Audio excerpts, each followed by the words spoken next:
شروع اللہ کے پاک اور بابرکت نام سے جو بڑا مہربان نہایت رحم کرنے والا ہے۔ سونف کا زیادہ استعمال صحت کے لیے نقصان دہ ثابت ہوتا ہے۔ ٹماٹر کا جوس زیادہ پینے سے یورک ایسڈ کی بیماری ہو جاتی ہے۔ حمل کے دوران کچا انڈا کھانے سے نقصان ہو سکتا ہے۔ جڑواں بچے پیدا کرنے ہیں تو کیلے کا ملک شیک بنا کر پیا کریں۔ جس کو اولاد نہ ہوتی ہو مرغی کے انڈے کو پیاز کے ساتھ زیتون کے تیل میں پکا کر کھائیں۔ صبح سویرے اٹھتے ہی شہد چاٹ لینا عمر میں اضافے کا باعث بنتا ہے۔ اگر مسوڑے پھولے ہوں تو نمک میں سرسوں کا تیل ملا کر مسوڑوں پر لگایا کریں۔ کھانا کھانے کے بعد اگر آپ کو نیند آنے لگے تو آپ کو ذہنی طور پر سکون کی ضرورت ہے۔ جو عورت ہمیشہ جوان رہنا چاہتی ہے وہ بند گوبھی کھایا کرے۔ کھانا ٹھہر ٹھہر کر کھانے سے انسان کا بڑا ہوا وزن کم ہو جاتا ہے۔ اگر کوئی عورت اپنا رنگ ہمیشہ کے لیے گورا کرنا چاہتی ہے تو بادام ڈال کر دودھ میں کھایا کرے۔ پیٹ میں درد ہے تو نہار منہ دہی کھاؤ۔ دہی اور آڑو ایک ساتھ کھانے سے پیٹ کے سارے کیڑے ختم ہو جاتے ہیں۔ چہرے پر مہاسے اور دانے ہیں تو روغن زیتون، روغن کدو مکس کر کے سوتے وقت منہ پر لگاؤ۔ گھر میں لکڑی کی بنی ہوئی تمام چیزوں کی صفائی میں نمکین پانی استعمال کرو، جلدی صاف ہوں گے۔ دہی پر جمی ہوئی دہی کو کیل مہاسوں پر لگائیں۔ کیل مہاسے 2 دن بعد مٹ جائیں گے۔ پیاز کاٹنے کے بعد ہاتھوں کی بو ختم کرنے کے لیے ہاتھوں کو نمک سے دھو لیں۔ روز ایک بال اکھاڑنے سے بال لمبے ہو جاتے ہیں۔ کالا نمک سر پر لگانے سے بال مضبوط ہوں گے۔ سونے سے پہلے لیمو چاٹ لو، نیند اچھی آئے گی۔ نہاتے وقت سیب کھاؤ، ڈپریشن کم ہو جائے گا۔ شہد کو سرکے میں گھول کر کلی کریں۔ دانت سال تک صاف کرنے نہیں پڑیں گے۔ روٹی نرم اور پھولی ہوئی کھایا کرو۔ کمر کی چربی اور پیٹ کی چربی کبھی بڑھے گی نہیں۔ چہرے پر زیادہ خشکی رہتی ہے تو دہی میں 2 دانے چنے روز لگائیں۔ کھانا کھانے کے دوران پانی پینے سے ناخن کمزور ہو جاتی ہیں۔ نہار منہ پانی پینے سے زندگی بھر ہیضے کا مسئلہ نہیں ہوتا۔ پاؤں کے بل بیٹھ کر کھانا کھانے سے بال گرتے ہیں۔ جن کو بھوک نہیں لگتی ہو نہار منہ مالٹا کھانا شروع کر دیں۔ نہار منہ گنا کھانے سے دانت مضبوط ہوتے ہیں۔ کچی روٹی کھاؤ گے تو بیمار پڑ جاؤ گے۔ زیادہ دیر جاگنے سے عقل کم ہو جاتی ہے۔ گرم پانی پینے سے انسان دیر تک جوان رہتا ہے۔ برف کھانے سے بندہ جلدی بوڑھا ہو جاتا ہے۔ کھجور کھانے سے کبھی نفسانی کمزوری نہیں ہوتی۔ سر پر نمک والا پانی ڈالنے سے جوئیں ختم ہو جاتی ہیں۔ نیم کا رس زخم پر ڈالنے سے زخم جلدی ٹھیک ہو جاتا ہے۔ ریچھ کا گوشت کھانے سے کبھی دل کا اٹیک نہیں ہوتا۔ اونٹ کا گوشت دہی کے ساتھ کھاؤ، کبھی دماغی کینسر نہیں ہوگا۔ بطخ کا گودا کھاؤ، بڑھاپا دروازے پر دیر سے آئے گا۔ سورج غروب ہونے کے بعد کھانا کھاؤ، صحت مند رہو گے۔ انڈے کی سفیدی نہار منہ کھانے سے کبھی شوگر نہیں ہوگی۔ دل کی نالیاں صاف کرنی ہو تو چقندر کو دہی کے ساتھ کھاؤ۔ توری اور شلجم ملا کر کھانے سے کبھی نمونیا نہیں ہوتا۔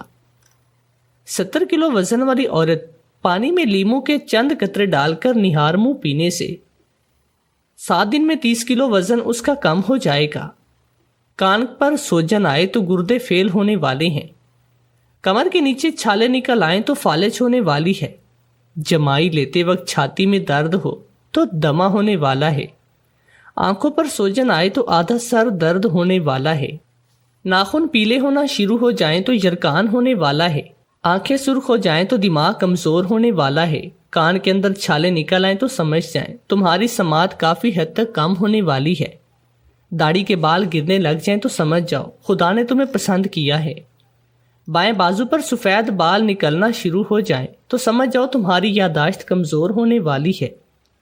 سر میں جوئیں زیادہ ہونے لگ جائیں تو سمجھ جائیں کہ تمہارا دل بوڑھا ہو رہا ہے۔ اگر صبح منہ دھوتے وقت پانی میں لیمو کے چند قطرے ملائیں تو اس سے چہرہ خوبصورت اور جلد نرم رہتی ہے۔ سوزش اور ورم دور کرنے کے لیے پانی پئیں، اس سے جسم کی اندرونی اور بیرونی سوزش سے نجات ملتی ہے۔ اگر آپ کو بلڈ پریشر کا مسئلہ ہے تو جب نہائیں ایک گلاس پانی پی لیں، ساری زندگی بلڈ پریشر کا مسئلہ نہیں ہوگا۔ ادرک اور سبز دھنیا ہم وزن دیسی گھی اور مرچ کے ساتھ سالن ہفتے میں 2 مرتبہ کھانا کھانے سے دمے کا علاج ہے۔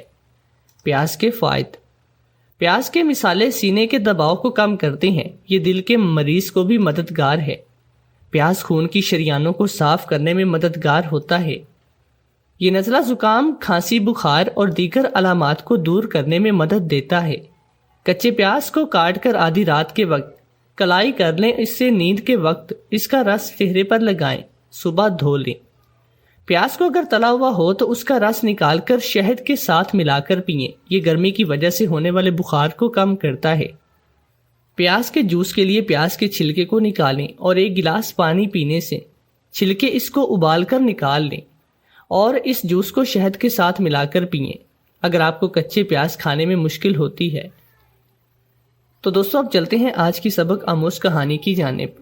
شوہر کو اچانک فالج کا اٹیک ہو گیا۔ وہ رات کو روتا رہتا اور اشارے سے بار بار غسل خانے کی طرف اشارہ کرتا۔ میں غسل خانے میں جا کر دیکھتی تو اندر کوئی بھی نہیں ہوتا۔ میں سمجھتی کہ وہم ہے۔ ایک رات یوں ہی کرتے شوہر کا انتقال ہو گیا۔ غسل دے کر شوہر کو دفنایا مجھے عدت میں بیٹھے 2 دن ہوئے تھے جب مجھے بار بار شوہر کے اشارے یاد آنے لگے۔ ایک دن ملازمہ کام پر نہیں آئی تو میں باتھ روم دھونے کے لیے گئی۔ میری جان نکل گئی جب غسل خانہ دھوتے ہوئے مجھے وہاں پر شوہر اور اپنی۔ میں بہت خوش تھی، اتنی زیادہ خوش تھی کہ مجھے لگتا کہ میری خوشی کو ناپنے کا کوئی پیمانہ دنیا میں موجود ہی نہیں، نہ ہی اس پوری دنیا میں کوئی اور عورت میری جتنی خوش قسمت ہے اور میری طرح خوش بھی تھی۔ آخر وہ عورت خوش قسمت ہی ہوتی ہے جسے ایک محبت کرنے والا شوہر ملے، اور میری جھولی میں یہ عنایت موجود تھی۔ میری شادی ابھی 4 مہینے پہلے ہوئی تھی اور تب سے میرے پاؤں زمین پر نہیں ٹک رہے تھے۔ ایک خوبصورت شکل و صورت اور محبت بھرا دل رکھنے والا انسان میرا ہم سفر تھا۔ اترانے اور غرور کرنے کے لیے یہ بات کیا کم تھی، لیکن پھر اچانک کچھ ایسا ہو گیا کہ میری ساری خوشیاں مٹی میں مل گئیں۔ شادی کے شروع کے دنوں میں تو خاندان بھر میں ہماری دعوتوں کا سلسلہ جاری رہا تھا، اور مجھے تو شادی شدہ جوڑے کی دعوتوں کی یہ روایت بہت ہی پسند تھی، کیونکہ ایک اسی بہانے سے خاندان میں آنے والی نئی نویلی دلہن اپنے سارے خاندانی سسرال سے واقف ہو جاتی ہے۔ باقی سب گھر والوں میں تو ہم لوگ دعوت پر چلے گئے، لیکن میری خالہ ساس رضیہ کی طرف سے ہم لوگ ابھی تک نہیں گئے تھے، اور وہ میرے شوہر کو فون کر کے بہت بار شکوہ اور اپنی ناراضگی کا اظہار بھی کر چکی تھی۔ میرے شوہر ہر بار پہلے شائستگی سے معذرت کرتے اور پھر مصروفیت کا بہانہ بنا کر ٹال مٹول سے کام لیتے۔ مجھے حیرت تھی کہ میرے شوہر اپنی خالہ کے گھر جانے پر اس طرح ٹال مٹول سے کام کیوں لے رہے ہیں، لیکن پھر یہ سوچ کر اس بات کو ذہن سے جھٹک دیا کہ ہو سکتا ہے ان کی آپس کی خاندانی لڑائی ہو یا اور کوئی وجہ ہو سکتی ہے، لیکن مجھے ٹینشن لینے کی کیا ضرورت ہے۔ میں نے اپنا سر جھٹک کر اپنی توجہ اس بات کی طرف سے ہٹا لی، کیونکہ اس بات کے علاوہ میں نے اپنے شوہر میں کوئی غیر معمولی یا ناپسندیدہ عادت نہیں دیکھی تھی۔ میرے شوہر کی ٹال مٹول اور میری خالہ ساس کا اصرار بڑھتا ہی جا رہا تھا، تو آخر میں میرے شوہر نے ان کی دعوت قبول کر لی اور ان سے وعدہ کیا کہ اس اتوار کی چھٹی پر وہ ان کی طرف دعوت کھانے ضرور آئیں گے۔ میری خالہ ساس کا گھر اسی شہر میں تھا اور اس کا فاصلہ ہمارے گھر سے 3 گھنٹے کی ڈرائیو پر تھا۔ ویسے بھی اندرون شہر ایک ٹاؤن کا دوسرے ٹاؤن سے فاصلہ تو 2-3 گھنٹے کی مسافت پر ہوتا ہے، اور اس فاصلے کو کوئی زیادہ تصور نہیں کیا جاتا۔ اتوار کے روز ہم لوگ دعوت پر جانے کے لیے صبح ناشتے کے بعد ہی تیار ہو گئے تھے تاکہ دوپہر کے کھانے کے لیے وقت پر پہنچ سکیں، اور ایسا ہی ہوا تھا۔ ہم تقریباً دوپہر 1 بجے میری خالہ ساس کے گھر پہنچ گئے۔ وہاں ہمارا استقبال بہت ہی خوش دلی اور محبت سے کیا گیا۔ ان کی ایک بیٹی بھی تھی جو تقریباً میری ہی ہم عمر تھی۔ مجھے ان کا اخلاق اور ان کی محبت دیکھ کر بہت ہی افسوس ہوا تھا۔ آخر میرے شوہر نے اتنے اچھے اور پیارے لوگوں کی دعوت قبول کرنے میں اتنی دیر کیوں کی؟ میری خالہ ساس کے گھر میں میرا وقت بہت اچھا گزرا، لیکن ہمیں وہاں سے جلدی رخصت ہونا پڑا کیونکہ میرے شوہر کو اگلے دن دفتر ڈیوٹی پر جانا تھا، اس لیے ہم مزید وہاں نہیں رک سکتے تھے۔ شام 6 بجے ہی ہماری واپسی ہو گئی، اور واپسی کے سفر میں میرے اور میرے شوہر کے ساتھ وہ سانے پیش آیا جس کا ہم نے کبھی تصور بھی نہیں کیا تھا۔ شاید دنیا اور زندگی اسی کا نام ہے کہ ایک لمحے میں ہنسی اور دوسرے ہی پل میں آنکھوں میں آنسو آ جاتے ہیں۔ گاڑی ڈرائیو کرتے کرتے اچانک معلوم نہیں میرے شوہر کو کیا ہوا تھا، ان کی طبیعت بگڑ گئی، بلڈ پریشر انتہائی حد تک بڑھ گیا اور وہ بے ہوش ہو گئے۔ یہ خدا کا شکر تھا کہ میرے شوہر بے ہوش ہونے سے پہلے اتنے حواسوں میں ضرور تھے کہ انہوں نے بامشکل ہی صحیح لیکن گاڑی سڑک کنارے روک دی، ورنہ دوسری صورت میں ہم یقیناً کسی بہت بڑے روڈ ایکسیڈنٹ کا شکار ہو جاتے۔ میں حیران و پریشان کھڑی دیکھ رہی تھی کہ اب کیا کروں، میرے ہاتھ پاؤں پھول گئے تھے، مجھے کچھ سمجھ میں نہیں آ رہا تھا کہ میں کیا کروں۔ میرے شوہر گاڑی میں بے ہوش پڑے تھے اور میں اس صورتحال پر حواس باختہ تھی۔ کچھ لمحے یوں ہی غائب دماغی کے ساتھ سوچنے کے بعد مجھے اور تو کچھ سمجھ میں نہیں آیا، بس میں نے اپنے شوہر کا موبائل اٹھایا اور اپنے دیور کو کال کی اور اسے اپنی لوکیشن بتائی۔ میرا دیور 5 منٹ بعد ایمبولینس کے ساتھ موجود تھا۔ میرے شوہر کو فوراً ہسپتال منتقل کیا گیا اور مکمل طبی امداد دینے کے بعد ڈاکٹر نے جو خبر سنائی تھی اسے سنتے ہی میرے سر پر آسمان ٹوٹ پڑا۔ میری خوشیوں کو نہ جانے کس کی نظر کھا گئی۔ میرا ہنستا بستا گھر اجڑ گیا تھا۔ محض شادی کے 6 مہینے کے بعد ہی میرے شوہر معذور ہو گئے تھے، ان پر فالج کا شدید حملہ ہوا تھا اور وہ چلنے پھرنے سے معذور ہو گئے۔ فالج کا اٹیک ان کی زبان پر بھی ہوا تھا، وہ بات چیت کرنے سے بھی قاصر تھے۔ اپنے خوبصورت اور محبت کرنے والے شوہر کو اس معذوری کی حالت میں دیکھ کر میرا دل مٹھی میں آ گیا۔ میرے آنسو تھے کہ تھمنے کا نام ہی نہیں لیتے تھے، لیکن میں بے بس تھی۔ مجھے اپنے شوہر کو دوبارہ سے تندرست کرنا، پہلے جیسا ٹھیک ٹھاک کرنا میرے بس میں نہیں تھا، اور پھر یہاں تو ڈاکٹرز بھی بے بس تھے، اب کچھ نہیں ہو سکتا تھا۔ میرے شوہر کو اب باقی کی زندگی اسی معذوری کی حالت میں اس فالج کی بیماری کے ساتھ ہی گزارنی تھی۔ میں اپنے شوہر کا علاج تو نہیں کر سکتی تھی، لیکن ان کی خدمت اور ان کی ذمہ داری تو کر سکتی تھی، اس لیے میں دن رات ان کی خدمت میں مصروف ہو گئی۔ اس عرصے میں میری خالہ ساس نے بھی ہمارے ساتھ بہت ہی تعاون کیا تھا۔ ایک تو انہوں نے مجھے ایک قابل بھروسہ کام والی کا بندوبست کر کے دیا، اور دوسرا خود بھی وہ ہر ہفتے اپنی بیٹی کے ساتھ ہماری خبر کے لیے ضرور آتی تھی، اور میں ان کے اس قدر شفقت اور اپنائیت بھرے رویے پر ان کی شکر گزار ہوتی تھی۔ لیکن نہ جانے میرے شوہر کو کیا ہوا تھا کہ وہ ہمیشہ اپنی خالہ کے آنے پر کچھ ناراض ہو جاتے تھے۔ ان کے تاثرات بتاتے تھے کہ انہیں اپنی خالہ کی آمد بہت ناگوار گزری ہے۔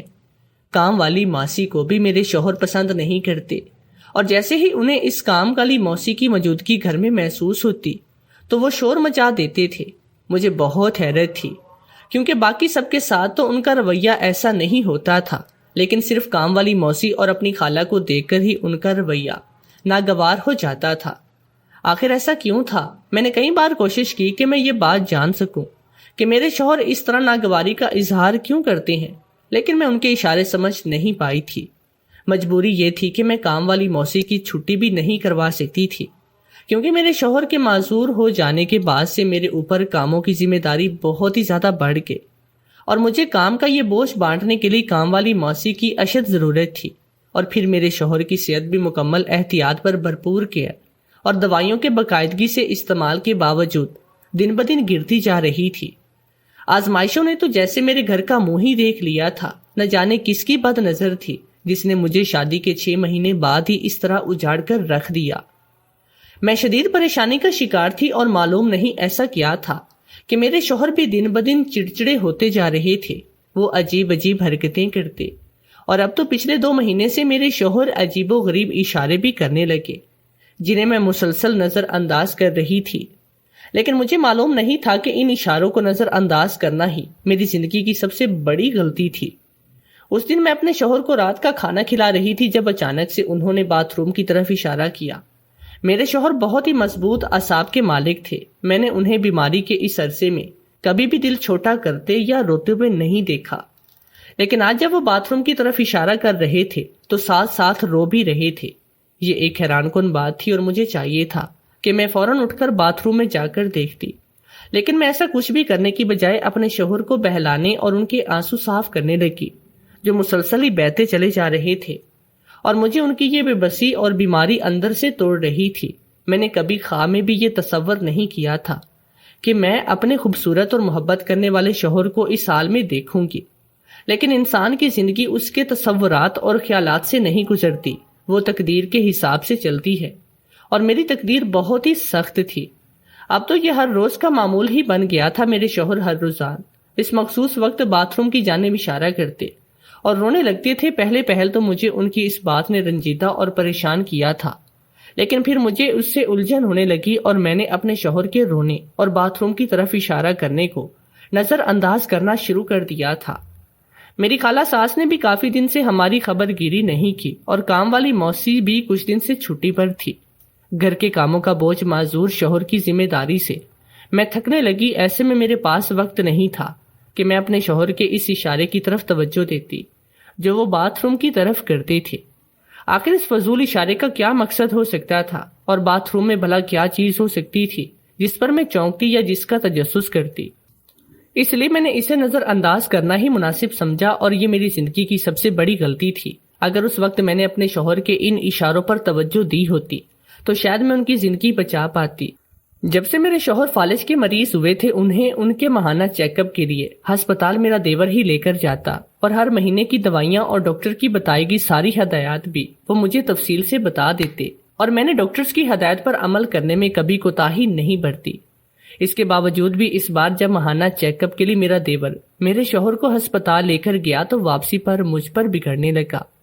آخر میں مریض پر توجہ کیوں نہیں دے رہی؟ یہ شاید میرے توجہ نہ دینے کا ہی نتیجہ ہے کہ میرے شوہر کی صحت اچھی نہیں رہی۔ میں اپنے دیور کا الزام سن کر ہکی بکی رہ گئی اور پھر میں نے روتے ہوئے اپنی صفائی پیش کی۔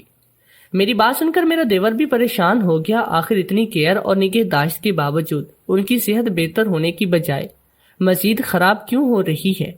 اور پھر یہ بات حیرت انگیز طور پر بڑھتی ہی چلی گئی۔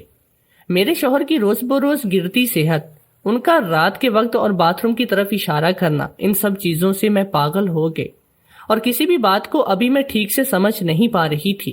اچانک سے میرے اوپر نئی افتداد آن پڑی۔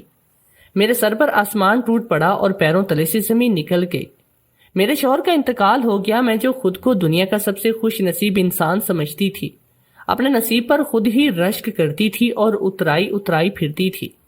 اس کے ساتھ ایسی بد نصیبی ہوئی کہ پہلے شادی کے 6 مہینے بعد ہی شوہر 4 پائی سے لگ گیا اور پھر تھوڑے ہی عرصے کے بعد اس طرح سے بیمار رہنے کے بعد معذوری کی حالت میں ہی میرا شوہر مر گیا اور میں ہمیشہ کے لیے بیوہ ہو گئی۔ میں اس بری دنیا میں اکیلی رہ گئی۔ رو رو کر میرا برا حال تھا اور مجھے کچھ بھی سمجھ نہیں آتی تھی۔ کب جنازہ ہوا، کب لوگ میرے شوہر کو لے کر گئے اور اسے ہمیشہ کے لیے مٹی کے سپرد کر کے آئے، مجھے کچھ ہوش نہ تھا۔ میں تو اس غم میں دیوانی ہو گئی تھی۔ خاندان کی عورتوں نے میرے صدمے سے بری حالت دیکھی تو مجھ پر ترس کھانے لگی اور مجھے عدت میں بٹھا دیا کہ مجھے اپنے شوہر کا جتنا غم کرنا ہے میں جی بھر کر وہ غم منا لوں۔ اور میری حالت تو ایسی دیوانوں جیسی تھی کہ مجھے اپنے شوہر کی ایک ایک بات یاد آتی، ان کا پیار کرنا، ان کا خیال رکھنا اور پھر ان کا اس طرح سے اچانک سے معذور ہو جانا۔ یہ سب باتیں میرا دل چیرتی تھی اور میری آنکھوں سے آنسو روا ہو جاتے۔ میرا خود پر اختیار نہیں تھا اور میں جنون کے عالم میں اپنے بال نوچتی تھی۔ آخر میں صبر کی چکی میں پس رہی تھی۔ شادی کے محض 8 سے 9 مہینے بعد ہی تو میں بیوہ ہو گئی، بھلا اس بات پر صبر آ سکتا تھا؟ اب میرے دن رات تھے اور میں مرحوم شوہر کی یادیں تھی جو میرے ساتھ تھی۔ میری عدت کا تیسرا دن تھا۔ اچانک مجھے اپنے شوہر کا رات کے وقت رونا اور باتھ روم کی طرف اشارہ کرنا یاد آنے لگا۔ میرے دل میں نہ جانے کیا سمائی کہ میں جو اپنے شوہر کی زندگی میں ان کے اشارے کرنے پر اس طرف کبھی متوجہ نہ تھی، آج اچانک سے اٹھ کر اس باتھ روم کی طرف چل دی۔ وہ باتھ روم ہمارے استعمال میں نہیں تھا کیونکہ اس میں سیوریج کا پائپ نہیں ڈالا ہوا تھا۔ ہم لوگ باہر بنا ہوا باتھ روم ہی استعمال کرتے۔ میرا اس طرف متوجہ نہ ہونا اس وجہ سے بھی تھا کہ جس باتھ روم کا دروازہ ہر وقت بند رہتا ہو وہاں بھلا کچھ بھی غیر معمولی کیسے ہو سکتا ہے، اور یہی تو میری سب سے بڑی غلط فہمی تھی۔ جیسے ہی میں نے باتھ روم کا دروازہ کھولا میرے ہوش خطا ہو گئے۔ وہاں تو میرے شوہر اور میرے، یہ اتنا ہیبت ناک منظر تھا کہ میں تھر تھر کانپنے لگی اور خوف زدہ ہو کر میں نے باتھ روم کا دروازہ پھر سے بند کیا اور بیڈ پر بیٹھ کر گھٹنوں میں اپنا چہرہ چھپایا۔ میرے لیے خود پر قابو پانا مشکل ہو رہا تھا، لیکن کچھ بھی ہوتا مجھے خود کو سنبھالنا ہی تھا۔ اس لیے قرآنی آیات و وظائف کا ورد کرتے ہوئے میں نے پہلے اپنے دل کو مضبوط کیا، اللہ تعالیٰ سے مدد مانگی اور پھر اٹھ کھڑی ہوئی۔ باتھ روم کا دروازہ کھولا اور دل ہی دل میں آیت الکرسی کا ورد کرتے ہوئے میں نے وہاں سے سب سامان اٹھایا اور ایک بورے میں بند کر دیا۔ میں عدت میں تھی، خود تو باہر نہیں جا سکتی، اور میرے شوہر کی وفات کے بعد سے میرا دیور اور میری ساس میرے ساتھ ہی رہ رہے تھے۔ اس کے بعد میں نے اپنی ساس کو بلایا، انہیں سارا سامان دکھایا اور اپنے شوہر کے اشارے کرنے کے متعلق بھی ساری بات بتا دی، جسے سن کر میری ساس کے چہرے کا رنگ اڑ گیا۔ پھر میری ساس نے مجھ سے ایک سوال پوچھا اور میرا جواب سننے کے بعد جو کچھ میری ساس نے بتایا، اس بات نے میرے 14 طب کو روشن کر دیے۔ میرا شوہر تو چلا گیا تھا، وہ واپس نہیں آ سکتا، لیکن یہ نحوست تو ابھی بھی موجود تھی جو مجھے باتھ روم سے ملی تھی اور جس کی وجہ سے میرے شوہر کا انتقال ہوا تھا۔ اور جب تک یہ نحوست تھی تب تک ہم میں سے کسی کی بھی زندگی محفوظ نہیں تھی۔ ہم سب خطرے میں تھے اور اس خطرے کو ٹالنے کے لیے اس نحوست کا خاتمہ کرنا بہت ہی ضروری تھا۔ میری ساس نے میرے دیور کو بھیج کر کہیں ایک پیغام بھجوایا اور پھر اگلے دن میرا دیور ایک بزرگ سی عورت کے ساتھ گھر واپس آیا۔ اس عورت نے خود کو سر سے لے کر پیر تک ایک بڑی سی چادر سے ڈھکا ہوا تھا، ہاتھوں میں تسبیح تھی جس کے دانے وہ مسلسل گھما رہی تھی، اور یہ خاتون قدرے ادھیڑ عمر تھی۔ ان کے چہرے پر ایک جلال اور ایک تمکنت تھی۔ چائے پانی سے اس بزرگ خاتون کی خاطر تواضع کرنے کے بعد میری ساس نے انہیں ساری بات سے آگاہ کیا اور باتھ روم میں لے جا کر انہیں وہ سامان بھی دکھایا۔ اس کے بعد اس خاتون نے کہا کہ اس کمرے کا دروازہ بند کر دیا جائے اور انہیں اکیلا چھوڑ دیا جائے، انہیں جو بھی عمل کرنا ہے وہ اسی جگہ پر بیٹھ کر کرنا ہے۔ اور میری ساس دوسرے کمرے میں آ گئے۔ انتظار کرنے کے بعد کب ان بزرگ خاتون کا عمل ختم ہوا اور ہمیں سکھ کا سانس لینا نصیب ہو، میں نے جب باتھ روم کا دروازہ کھولا تو میری نظروں کے سامنے میرے اور میرے شوہر کے شادی کے کپڑے تھے اور میرے شوہر کا جوڑا کٹ کر ٹکڑے ٹکڑے ہوا پڑا تھا۔ کینچی کے کچھ کٹ میرے جوڑے پر بھی لگے تھے، لیکن وہ مکمل کٹا ہوا نہیں تھا۔ اس کے ساتھ ہی اس جگہ سے عجیب بدبو اور دھواں اٹھ رہا تھا۔ میں حیران تھی کہ آگ کہیں سے بھی نہیں جلی ہوئی تھی، پھر نہ جانے یہ دھواں کیسا تھا۔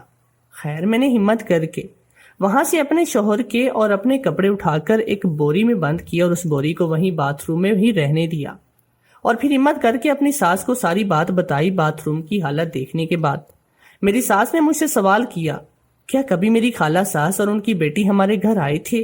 اور میں نے اپنی ساس کو جواباً تفصیل سے بتایا کہ کس طرح خالہ ساس کے بار بار اصرار کرنے پر میں اور میرا شوہر ان کے گھر دعوت پر گئے، اور کس طرح میرے شوہر کے معذور ہونے کے بعد میری خالہ ساس اور ان کی بیٹی ہر ہفتے ہماری خبر گیری کرنے اور حال احوال پوچھنے آتی۔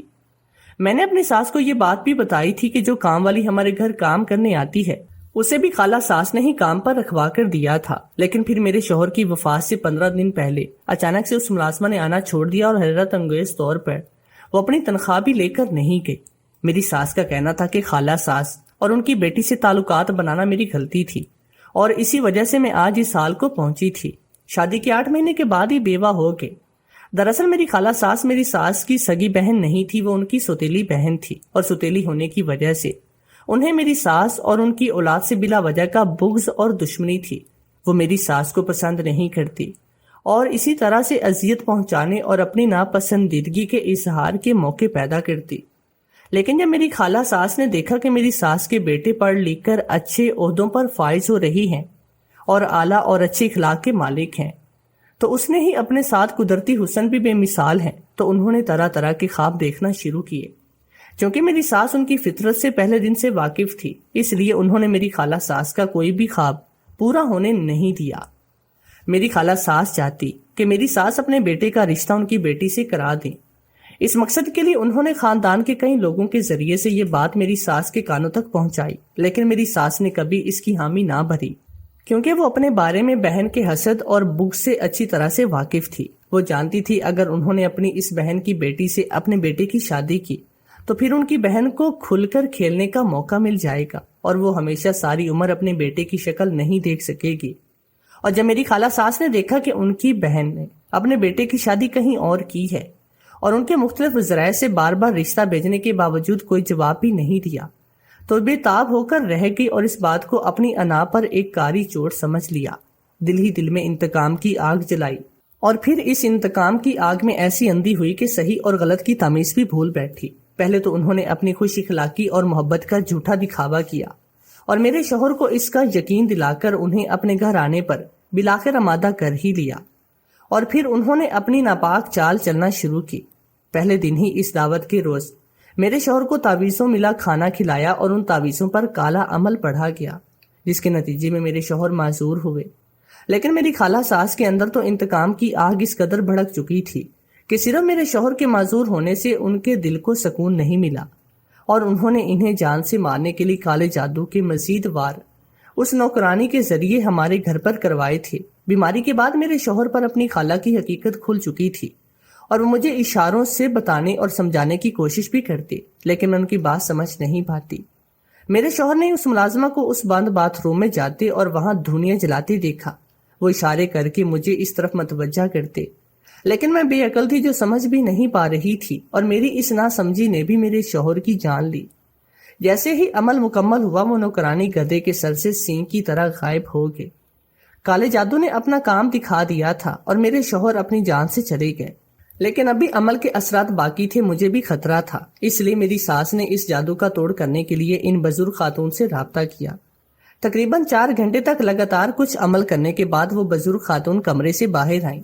وہ بہت ہی تھکی ہوئی تھی، ان کی آنکھیں انگارے کی مانند سرخ تھی۔ اس عمل کا توڑ بہت ہی مشکل کیا تھا۔ انہوں نے ساتھ ہی ساتھ یہ بھی کہا کہ اس عمل کو توڑنے کا درست کام تو جنہوں نے یہ جادو کروایا تھا وہ خود بھی کسی مصیبت میں پھنس گئے۔ تبھی رات کو میرے دیور نے آ کر اطلاع دی کہ میری خالہ ساس پر فالج کا حملہ ہوا ہے اور وہ ساری عمل کے لیے معذور ہو گئے۔ بے شک میرے شوہر کی واپسی ممکن نہ تھی، لیکن مخافاتی عمل کو دیکھ کر میرا دل بہت ہی پرسکون ہو گیا۔ بے شک انسان کو اس کے ہر عمل کا بدلہ مل کر ہی رہتا ہے۔ میں نے وہ گھر چھوڑ دیا اور اپنی ساس کے ساتھ رہنے لگی، اور پھر جلد ہی میری شادی میری ساس نے میرے دیور کے ساتھ اس کی رضامندی سے طے کی۔ اب مجھے یقین تھا کہ زندگی آئندہ آسانی سے کٹے گی۔